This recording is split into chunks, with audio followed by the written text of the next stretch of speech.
Një nga rekordet që ka vendosur qeveritë e Partisë Socialiste me kryeminist Edi Ramën janë rrugët e Florinta. Ky term i atribuohet vlerës së lartë që është harxuar nga buxheti shqiptarëve për ndërtimin e rrugëve, të cilat janë shembur ose janë mbifaturuar. Këto fakte i ka provuar prokuroria e posaçme dhe dimri me shira të rëmbyer që ka ekspozuar korrupsionin që ka përfshirë autoritetin rrugor shqiptar dhe Ministrinë e Infrastrukturës dhe Energjisë. Por siç e tha edhe një ish zyrtar i lartë kur ishte në sallën e gjyqit, miliona euro për Park Burg nuk janë asgjë. E me sa duket, kjo deklaratë tregon pse shumica e drejtorëve të autoritetit rrugor shqiptar janë në burg ose në netim dhe pse kjo gjë nuk ka për të ndryshuar. ARSH-ja në drejtimin e Ami Kozelit, ish zëvendës ministrit të Infrastrukturës dhe Energjisë, në kohën e ish ministrës dhe ish zëvendës kryeministrës Belinda Balluku, me sa duket po ndjek trajektoren e rrugës të Florinta, një trajektore e cila mund ta sjellë pranë asaj që ka marrë ish drejtuesja e tij. Autoriteti rrugor shqiptar do t'i pagojë kompanisë BEIS SHPK në pronësi të Amz Islamaj me mbështetjen e kompanisë Xhas të Agim Krajës rreth 440 milionë lekë ose 4.4 milionë euro për projektimin dhe ndërtimin e vetëm 3.5 kilometrave rrugë drejt zonës Teda. Kjo e fundit është një projekt kombëtar në Shqipëri për krijimin e zonave të lira ekonomike, të projektuara për të thithur investime të huaja direkte dhe për të nxitur zhvillimin industrial e teknologjik. Tenderi ngre dy pikë pyetje të mëdha.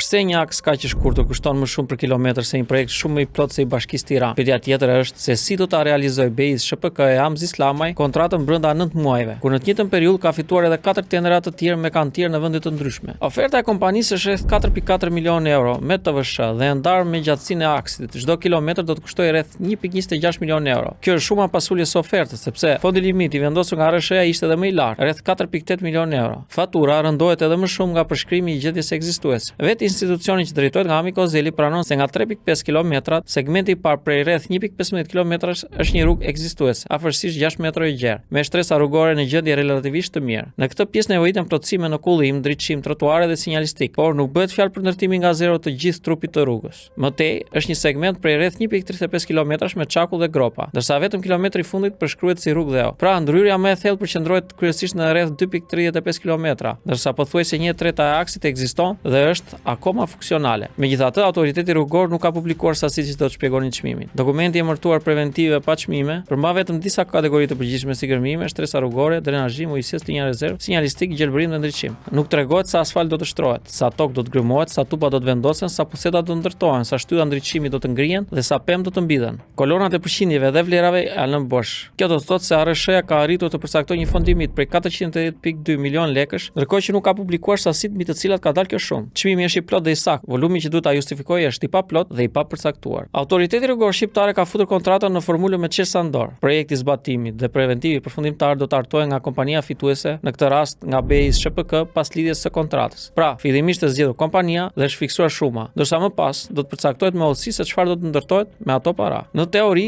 BES merr përsipër të përfundojë objektin pa kërkuar fond shtesë. Në praktik, publiku nuk mund të kontrollojë nëse 4.4 milionë euro janë çmimi i drejtë. Nëse projekti përfundimtar kërkon më pak asfalt, më pak gërmime apo më pak drenazhime, se sa është menduar në llogaritën e fondit, shuma e kontratës nuk ulet automatikisht. Fituesi do të paguhet për rezultatin përfundimtar, jo sipas volumeve të pakontrollueshme të publikuara përpara tenderit. Se rruga e ARSH-s është e shtrenjtë, nuk del vetëm nga mungesa e preventivit. Krahasimi më i fortë vjen nga tenderi i Bashkisë Tiranë për rikonstruksionin e rrugës dytësore Higea Megatek në të njëjtën zonë dhe gjatë të njëjtit vit. Rruga Higea Megatek është rreth 6.84 kilometra, pothuajse 2 herë më e gjatë se aksi drejt Tedas. Për të Bashkia ka vendosur një fond limit prej 5.95 milionë eurosh, kurse Ami Kozeli kishte vendosur rreth 4.8 milionë euro për vetëm 3.5 kilometra. Për kilometër, fondi Autoriteti Rrugor Shqiptar del afro 58% më i lartë se ai i Bashkisë Tiranë. Edhe pasi BEIS e uli ofertën, kostoja për kilometër e rrugës së Tedas mbetet rreth 21% mbi fondin maksimal të bashkisë. Ndërkohë, Bashkia Tiranë në drejtimin Anuel Aristanit nuk do të ndërtojë vetëm shtresat e rrugës. Projekti Higea Megatek përmban rreth 20.000 metra katror trotuare, mijëra metra bordura, bariera sigurie, ndriçim inteligjent, hidrat, kudër zjarri, qindra pemë dhe 10 kilometra linjë për energjinë, telefoninë, fibrat optike dhe rrjetet e rezervë. Për këto punime,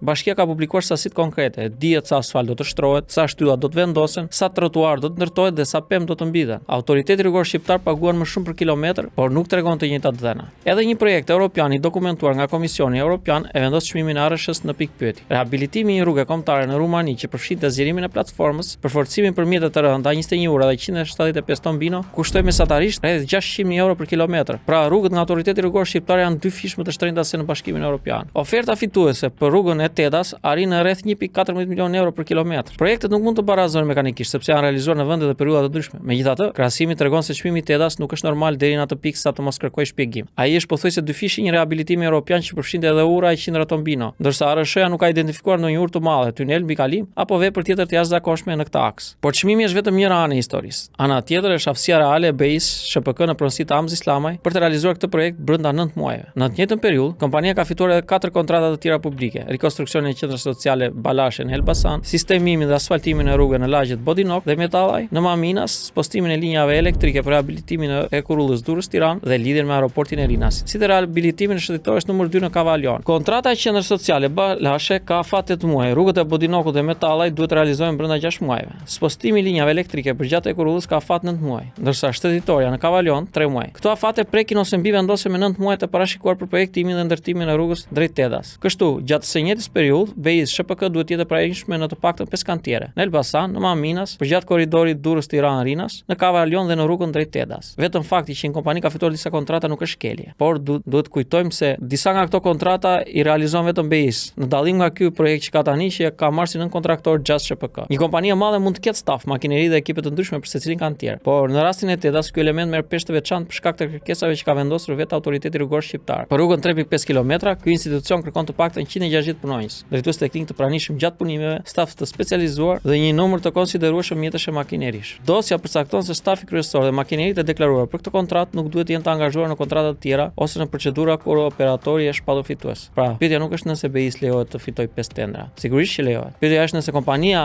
ka realisht kapacitete të ndara për të realizuar njëkohësisht dhe nëse autoriteti rrugor shqiptar në drejtimin e Amiko Zelit i ka kontrolluar që 160 punonjësit, drejtues teknik dhe makineritë e deklaruar për Tedan nuk janë përdorur edhe për kontratat e tjera. Kjo është veçanërisht e rëndësishme për tenderin e rrugëve në Bodinok dhe Metallaj, sepse bëhet fjalë për punime rrugore që kërkojnë eskavator, kamion, rule asfaltoshtruese dhe staf të njëjtit profil me rrugën drejt Tedas. Edhe rehabilitimi, shëndetësores dhe punimin e Kurull kërkojnë makineri, drejtues teknik dhe personel të specializuar. Për të realizuar të gjitha këto punime njëkohësisht, BE-s e Hamz Islamaj duhet të ketë jo vetëm kapacitete të mëdha në letra, por ekipe të veçanta që ndodhen fizikisht çdo ditë në kantiere të ndryshme. BE-s ka përdorur Just SHPK si subjekt mbështetës në tenderin e Tedas, çka mund të shtojë kapacitetet e saj. Por edhe kapacitetet e subjektit mbështetës duhet të jenë reale, të lira dhe vendosura në dispozicion të kontratës. Emri i kompanie të dytë në dokumente nuk mjafton, nëse të njëjtit punonjës apo mjet rezultojnë të angazhuar diku tjetër. Përpara shpalljes së fituesit, autoriteti rrugor shqiptar duhet i kërkonte BE-s SHPK dokumentet që provojnë vetë deklarimet dhe kontrollet nëse stafi e makineritë ishin të disponueshme. Fakti që kompania kishte fituar kontrata të tjera në njëjtën periudhë ishte një rrethana verifikueshme dhe nuk mund të lihej vetëm në nivelin e një deklarate formale. Nëse BE-s ka ekipe dhe flota të ndryshme për secilin kantier, atëherë nuk ka shkelje. Por nëse dalin të njëjtët emra inxhinierësh, të njëjtët drejtues teknik ose të njëjtët targa makinerisht në më shumë se një kontratë, atëherë kemi problem të drejtë për drejtë me përmbushjen e kritereve dhe me kontrollin e ushtruar nga autoriteti rrugor shqiptar. Në këtë situatë,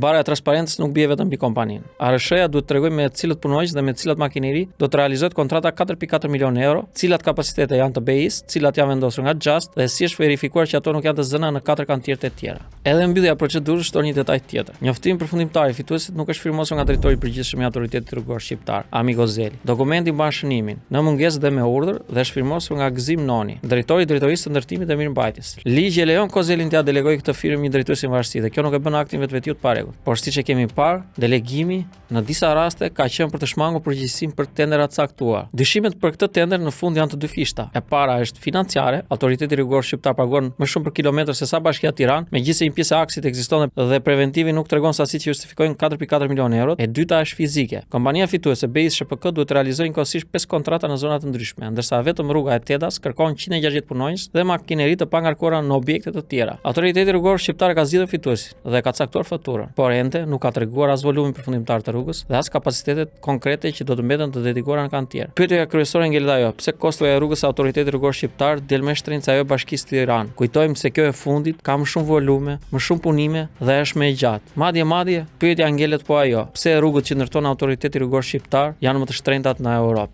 Ju pëlqeu kjo video? Atëherë bashkohuni me ne. Na ndiqni në Instagram, Facebook dhe TikTok dhe bëni subscribe në YouTube. Klikoni like dhe share dhe aktivizoni njoftimet për të mos humbur asnjë video të re. Faleminderit për mbështetjen.